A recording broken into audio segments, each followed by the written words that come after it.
किसी ने बड़े कमाल की बात कही है कि ऊपर जिसका अंत नहीं है उसे आसमां कहते हैं, और इस जहां में जिसके प्यार का अंत नहीं है उसे मां कहते हैं। नमस्ते दोस्तों, मैं हूं आरजे कार्तिक। एक बड़ी छोटी सी कहानी है। जिन्होंने कहानी लिखी है वो कहते हैं कि मैं एक बड़ा अधिकारी बन गया।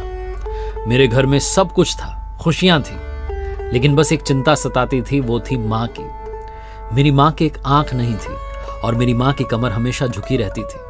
इस बात से मेरी पत्नी को बड़ी चिढ़ होती थी कि हमारी सासू माँ बड़ी कुरूपा है, और मेरा जो बच्चा था वो भी बड़ा चिढ़ता था कि दादी की एक आंख नहीं है, दादी की कमर हमेशा झुकी रहती है और ये उठ करके आ जाती हैं हमारे लिविंग रूम में। जब मेरे दोस्त आते हैं तो उनके सामने आकर के बैठ जाती हैं और दोस्त दादी का मजाक उड़ाते हैं। उसको बिल्कुल पसंद नहीं था। तो मेरा बेटा और मेरी पत्नी दोनों मिलकर के मेरी माँ को इग्नोर किया करते थे, उन्हें साइड लाइन किया करते थे, बार बार उनका मजाक उड़ाते थे, और मैं चाह करके भी कुछ कह नहीं पाता था कि घर में क्लेश जो है शुरू हो जाएगा, गृह क्लेश होने लगेगा। बहुत सहता था, लेकिन समझ नहीं पाता था कि करूं तो करूं क्या। एक बार तो हद हो गई।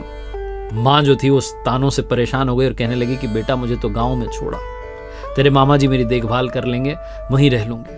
और जहां माँ मुझे ये कह रही थी वहीं मेरी पत्नी ने भी सुर में सुर मिला के कहा, हाँ माँ जी को छोड़ाओ। मैंने कहा वहां कौन देखभाल करेगा? तो कहने लगे, अरे मामा जी रख लेंगे और अपन थोड़ी सुविधाएं करके आ जाएंगे, चिंता क्यों करते हो, हम जाएंगे ना, सब ठीक करके आ जाएंगे। ना चाहते हुए भी मैं माँ को अपने गांव में वापस ले गया और वहीं छोड़ करके आ गया बेमन से। वापस शहर में आ गया। हमारे चाचा जी जो अमेरिका रहा करते थे, डॉक्टर थे, वो आए एक बार छुट्टियों में मिलने के लिए। तो उन्होंने आकर के पूछा कि सब ठीक चल रहा है, भाभी कहाँ है?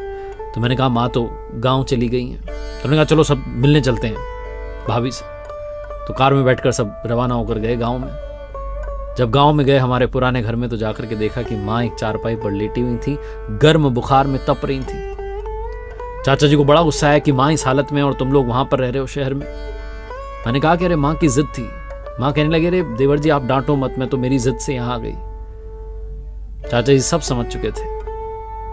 चाचा जी बड़े गुस्से में थे और कहने लगे कि बेटा तुम जानते नहीं हो, लेकिन तुम्हारी माँ ने वो सब सहा है जिन संकटों का सामना कोई कर नहीं सकता। इतना संघर्ष झेला है सिर्फ तुम्हें पालने के लिए, तुम्हें बड़ा करने के लिए और तुम्हें काबिल अधिकारी बनाने के लिए। तुम तो सब भूल गए, तुम्हें याद भी कैसे रहेगा? तुम 2 साल के थे जब एक हादसा हुआ था, तुम सीढ़ी पर से नीचे गिरे, तुम्हारी एक आंख चली गई, तुम्हारी कमर की हड्डी टूट गई, तब भाभी माँ ने ही बोन मैरो तुम्हें दी और एक आंख तुम्हें दी।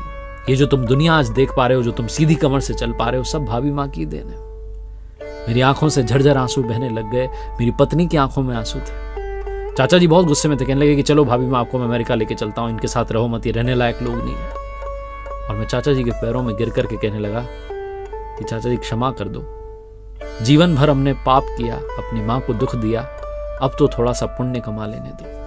बहुत छोटी सी कहानी जिसका सार ये समझाता है, हम में से बहुत सारे लोग अपने माँ बाप से कहते हैं कि आपने किया ही क्या है, आपने क्या किया हमारे लिए।